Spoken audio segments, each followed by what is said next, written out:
Something that I find so remarkable about your long relationship with Prince is that he would invite you back. I remember just seeing you on all these different TV appearances that he would do, and kind of seemed like he would invite you there to be support or to make it extra cool. And through the years, it just kept happening. And I just remembered a few months ago that you were alongside him performing at First Avenue in 2007, which ended up being the last time that he would play the main room. Do you have any memories of that night? I know it was a very late night.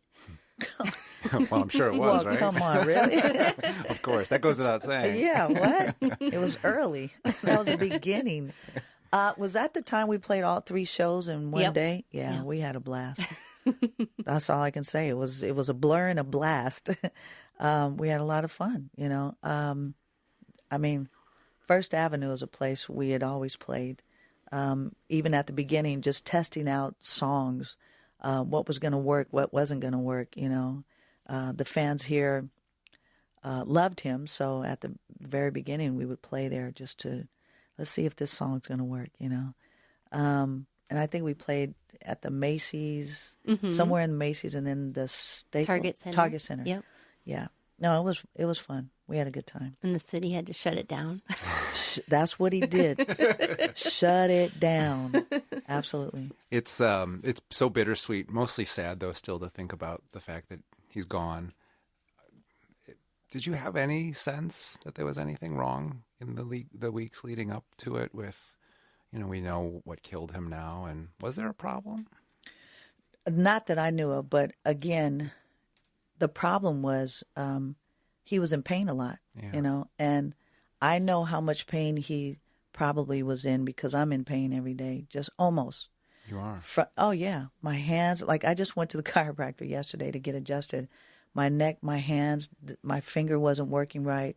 My elbow was out. I mean, what we do we're like athletes. And so if you can imagine, I mean, I have on heels now, but walking and playing and hours and days and weeks and months and years in heels is not the best thing to, you know. So, let's imagine, let's just jump off a 3-story sound system on stage every day, you know. Let's just jump off of that with heels on. You know, it looks incredible. It's amazing. You know, it messed up his hip. Yeah. So I know he was in pain because I'm in pain, so I know. But if you don't work on keeping yourself together, you know, he didn't like to go to doctors. It's like, you got to go get adjusted. No, I don't need to get adjusted. Yes, you do need to get adjusted, you know. And when my back went out, same thing had happened. It was playing with him in heels. My calf muscle was shortened from playing in heels for so long that my back went out. And I was partially here in Minneapolis walking. I was at my friend's house walking across the hallway to the restroom, and my legs gave out, and I was partially paralyzed for 2 weeks. So we called in doctors. It took 4 months for me to walk straight. They wanted me to have operation, all this stuff. So I know what that is. So no one ever talked about it because we don't want you guys to know we're in pain. We don't want you to know we have a cold. I have a sore throat. You know, the beginning of the Purple Rain tour, I lost my voice. They had to come bring doctors, give me cortisone shot. No one wants to talk about that. You guys don't need to know. You don't need to know that we hurt every day. It's part of what the gig is. So for him to be in pain, you know, he did what he wanted to do. He didn't want to go to the doctor, and that was his call.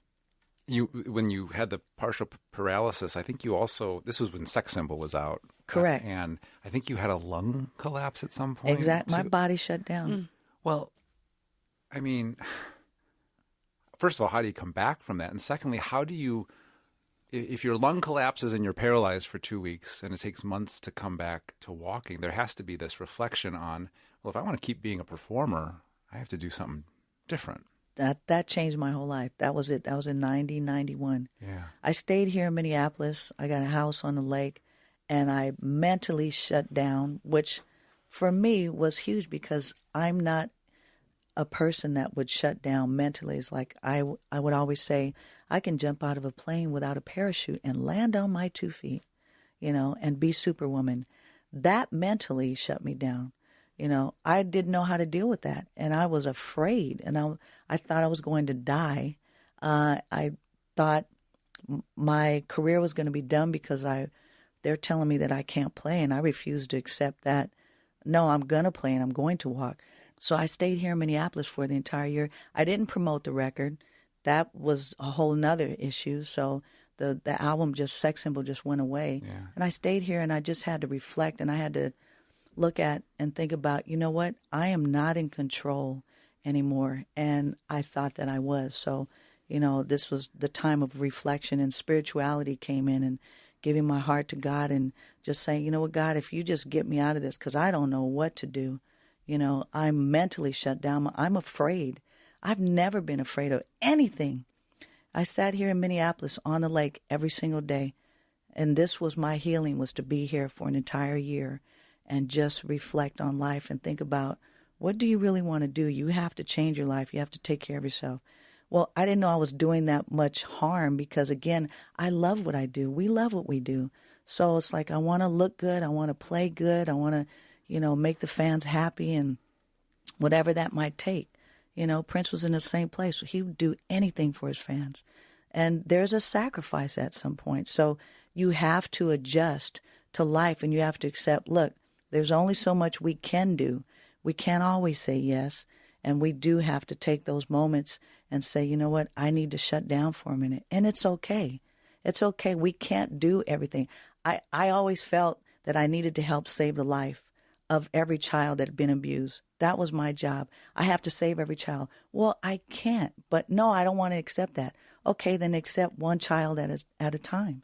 So it's those moments that I sat here that whole year and said, okay, what am I going to do with my life? I've got to take care of me first.